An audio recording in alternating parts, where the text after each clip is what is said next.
In this first video, I will be demonstrating how to collect water samples using a sampling pool. The equipment needed for the sampling is a sampling pool and a labeled sample bottle.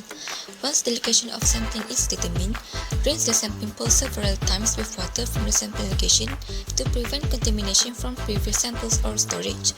Then, attach the sample bottle to the end of the sampling pool. Carefully submerge the bottle at the desired depth. Next, pull the string at the other end of the sampling pool to collect the sample. Make sure that all bubbles are gone before releasing it. To prevent contamination, make sure the bottle does not come into contact with the bottom or sides of the water body. After that, slowly lift the sampling pool with the filled bottle to the surface. Lastly, remove the sampling bottle from the pool to get the sample. The hand method for water sampling is a simple technique for collecting water samples. We only need one labeled sample bottle and a box of ice packs.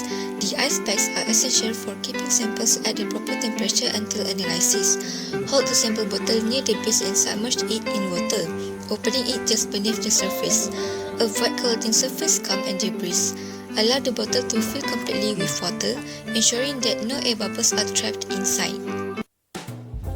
In this last video of water sampling, I will be presenting how to collect water quality samples using a Van-Donn sampler.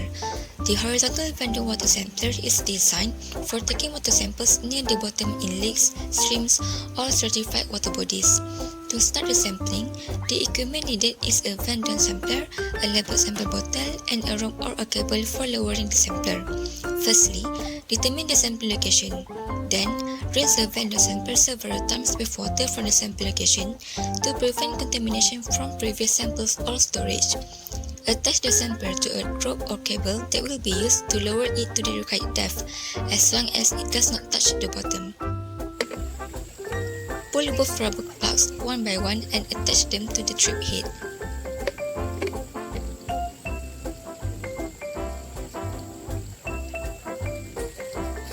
Next, to avoid contamination, carefully lower the Van-Donn sampler into the water while keeping it horizontal and steady.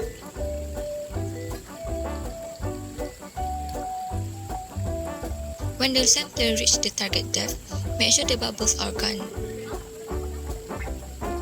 Then, release the messenger to trigger the closure mechanism. After that, slowly and steadily bring the Van-Donn sampler to the surface to avoid mixing or contamination. Lastly, transfer the collected water into the labeled sample bottle.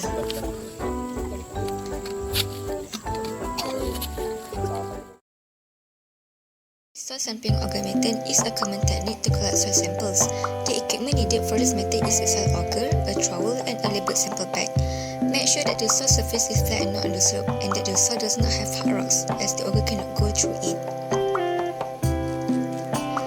The sampling starts with pushing the auger straight down into the soil while rotating it at the same time. Make sure to keep it from slanting.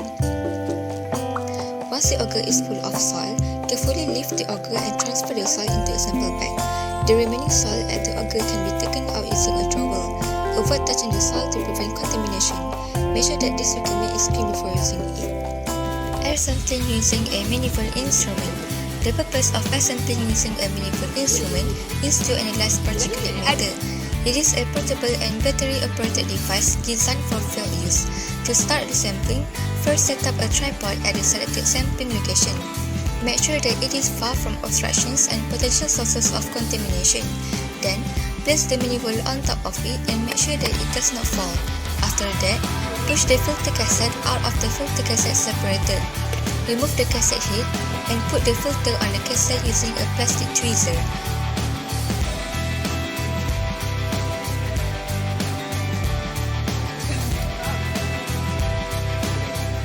Close the cassette tightly. Using a cotton bud, apply some greasy grease to the impactor.